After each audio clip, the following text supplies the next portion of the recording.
Hello friends, welcome to எம்மி ஸ்பேசி Tamil kitchen. எல்லாருக்கும் வணக்கங்க.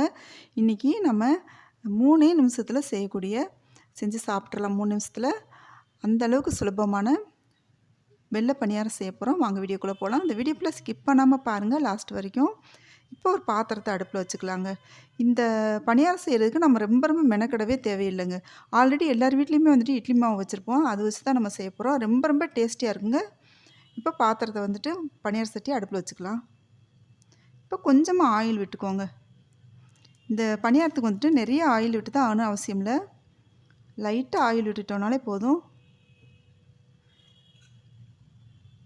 இந்த டைமில் இட்லி மாவு நம்ம எடுத்துக்குவோம். எல்லார் வீட்லேயுமே நம்ம இட்லி மாவு வச்சுருப்போம். இதை கொஞ்சமாக தண்ணி ஊற்றிக்குவோங்க. அதாவது தோசை மாவுக்கும் இட்லி மாவுக்கும் நடுப்புற டைப்பில். தோசை மாவுக்கு தண்ணியை கரைப்போம், இட்லி மாவுக்கு ரொம்ப கெட்டியாக இருக்கும். கொஞ்சமாக தண்ணி ஊற்றி கரைஞ்சிட்டு இப்போ ஊற்றிக்கலாங்க சட்டியில். இது இந்த குழியில் 3/4 பக்குவம் மட்டும்தாங்க ஊற்றணும். ஏன்னா அந்த பணியாரம் ஊற்றினோடனே நல்லா உப்பி வரும், குண்டு குண்டாக வரும். அதனால் 3/4 பக்குவம் ஊற்றிட்டோன்னா கரெக்டாக இருக்குங்க. எப்போவுமே இட்லி தோசை இதுவாக சாப்பிட்டு சப்பாத்தி இதுவாக சாப்பிட்டு போர் அடிச்சு போயிருக்கும் வீட்டில் இருக்கவங்களுக்கு. இந்த மாதிரி செஞ்சு கொடுத்தீங்கன்னா ரொம்ப டேஸ்டியாக இருக்கும், விரும்பி சாப்பிடுவாங்க. இப்போ பாருங்கள், உப்பி வந்துடுச்சு. இப்போ நம்ம திருப்பி போட்டுக்கலாம்.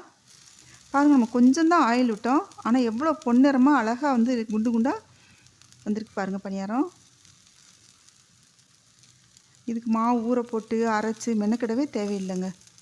எப்போனா நம்ம இட்லி மாவு எடுத்துகிட்டு இந்த மாதிரி பணியாரம் செஞ்சு கொடுத்துக்கலாம். சாப்பிட கிறிஸ்பியாக சாஃப்டாக ரொம்ப டேஸ்டியாக இருக்குங்க இந்த பணியாரம்.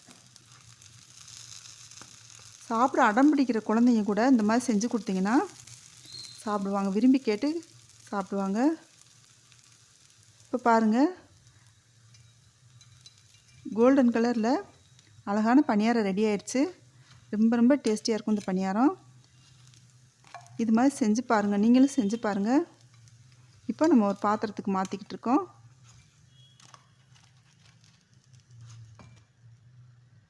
இப்போ கிறிஸ்பியான டேஸ்டியான பணியாரம் ரெடி ஆயிடுச்சுங்க. இது க்ரீன் சட்னி வச்சுக்கலாம், எந்த சட்னி வேணாலும் வச்சுக்கலாங்க. இந்த ரெசிபி உங்களுக்கு பிடிச்சிருந்துச்சுன்னா நம்ம சேனல் இது வரைக்கும் சப்ஸ்கிரைப் பண்ணலாம், சப்ஸ்கிரைப் பண்ணிக்கோங்க. பெல் ஐக்கானை கிளிக் பண்ணிக்கோங்க.